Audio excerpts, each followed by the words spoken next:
Hey there folks, I am the Mighty Plantain. Thanks for checking out this video. We are on, I believe, beer number 9 out of 21 of the vacation beers. We're almost halfway there. Well, that's a very positive way of looking at it. But this is the third from Definitive. By the way, it is March 3rd, 2021. And this is their Bass Reflex Double Dry Hopped IPA. We're down to 7% ABV. We've kind of been working our way down in the last few. But there is no, the IBUs are not listed there. Once again, if I do find them on Untapped or on the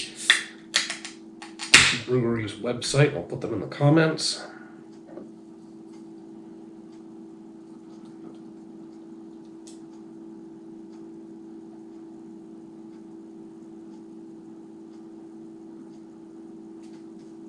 Now this is the third IPA from Definitive tonight. And the first one that actually has a smooth head. The last two, when it poured out, they were a little rough. They were textured. They had peaks and valleys. There's a specific word that I'm looking for to describe it. But it's not coming to me, and I'll try to think of it. But it's too late. This is lighter than the last two. But it is a pretty light but very hazy beer. Mostly yellow down here. Gets a nice yellowish orange up where the beer is thicker and less light is coming through. Lots and lots of bubbles. We've seen that from a couple of Definitive brews already tonight. A lot of bubbles coming up.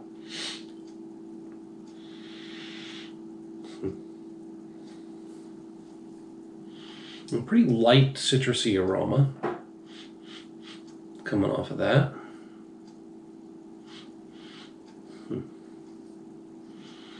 Nothing too crazy though.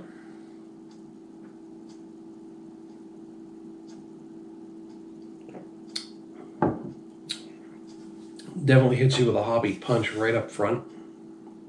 Double dry hopped IPA, okay. So we went from a triple dry hop triple IPA to a double dry hop double IPA. Now we're down to a double dry hopped IPA. Yeah, and the hoppiness of each of those beers has kind of decreased in increments as we've gone along. But again, we're just looking at this beer in particular because I'm going to post these separately. That way people don't have to pan through, 50 different beers just to find one that they might be interested in.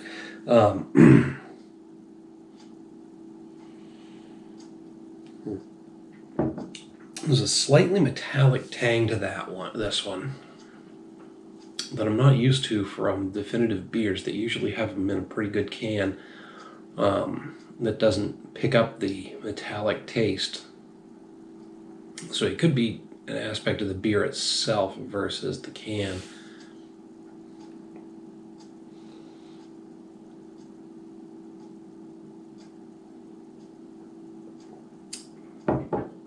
It's got a nice medium mouthfeel, a little bit of body to it, not a lot though. It's smooth and crisp. It's mostly hitting me with a punch of hoppy bitterness, and it's got that slightly metallic tang to it. I'm also getting some grassy and earthy notes.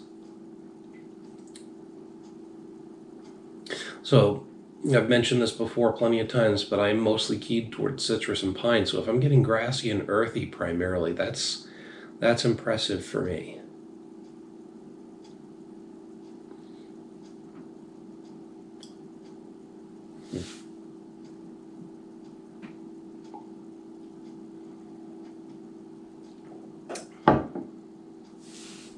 Yeah, mostly just those grassy and earthy notes, slight metallic tang to it.